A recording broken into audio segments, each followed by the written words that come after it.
What are you doing, Momo? Little cutie.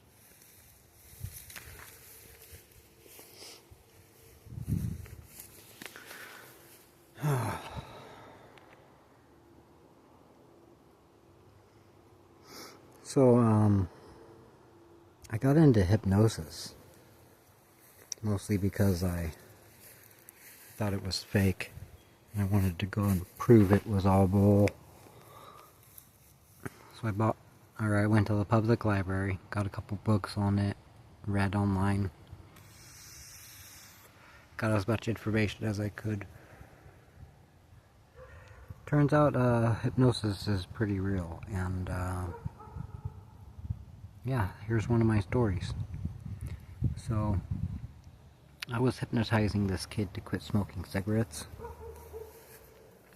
and we got into about halfway through it.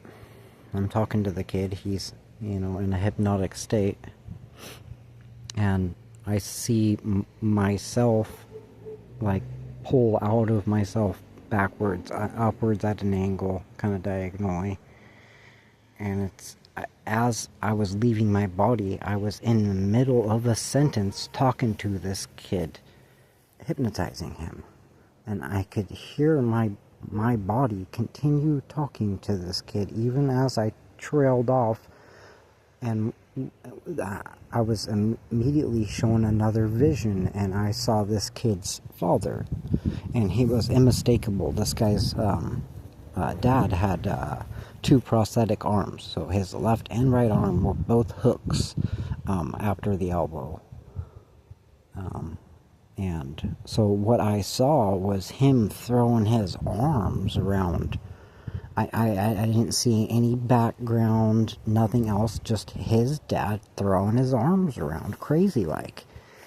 And then boom, I get snapped back into my body. I'm still in mid-sentence talking to this kid. So I hurry up and wake him up. I almost tell him about it, but I didn't know what to tell the kid. I just saw your dad waving around his arms in the air in a vision. I didn't know what to say, so I didn't say anything. I kept it to myself, and we went from that house over to the next house. They were having a party, drinking and whatever, so we went over to the party.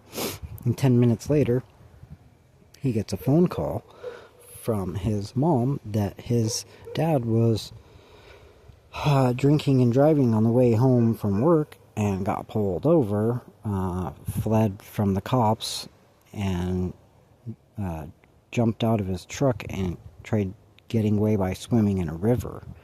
And I think that that's what I saw, was him trying to swim with 2 hooks on, because in my mind's eye, that's the movements I saw, was him trying to swim with 2 fucking hooks on.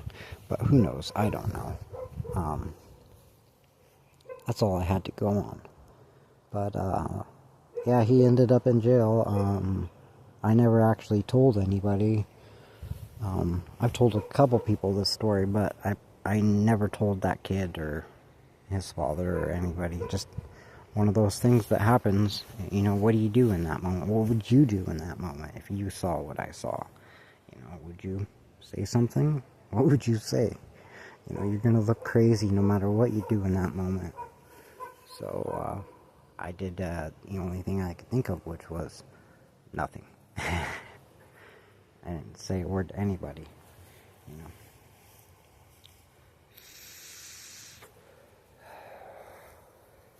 You ready to go for a walk there, kitty boy? Or is it too hot out here for you? But yeah, so hypnosis is real.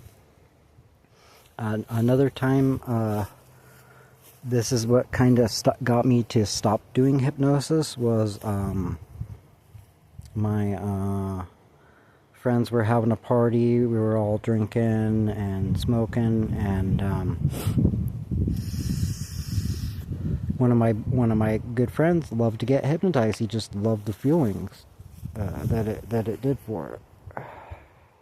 Because everyone always feels relaxed when they come out of hypnosis, so he was no different. He enjoyed it. And we went upstairs, And I started hypnotizing him, and he was just sitting upright on the bed. And, oh, here, give me some shade. I'll shade you with my buddy. And, he wants the sun.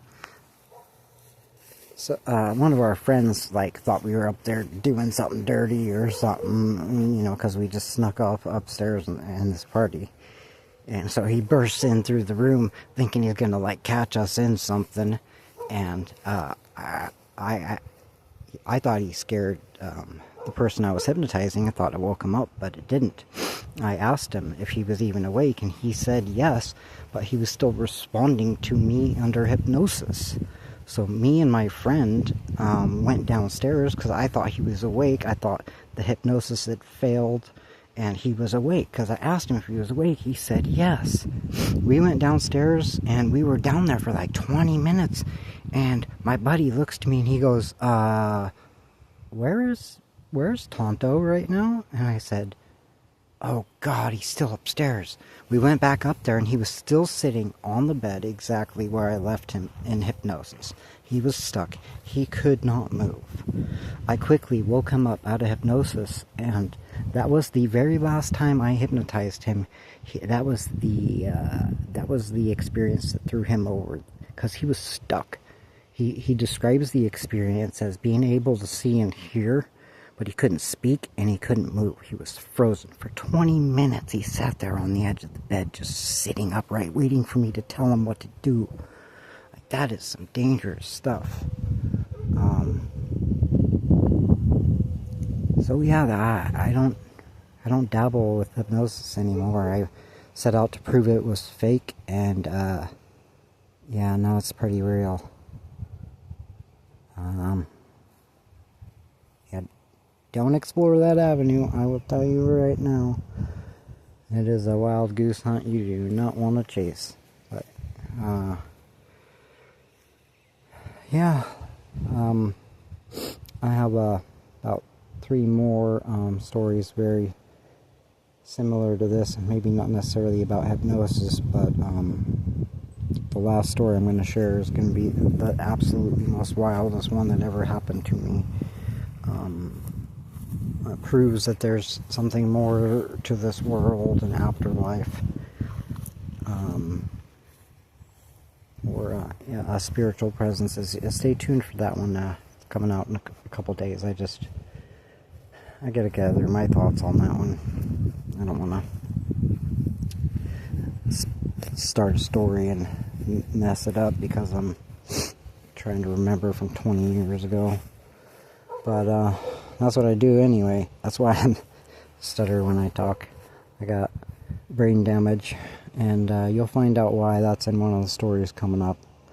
Of how I got the brain damage. That is one of the biggest stories because it's wild.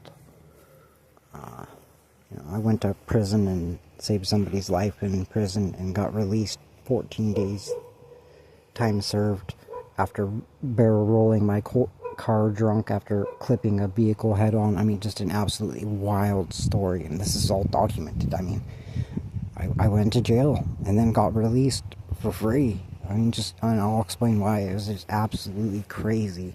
Saved a man's life while I was in prison too.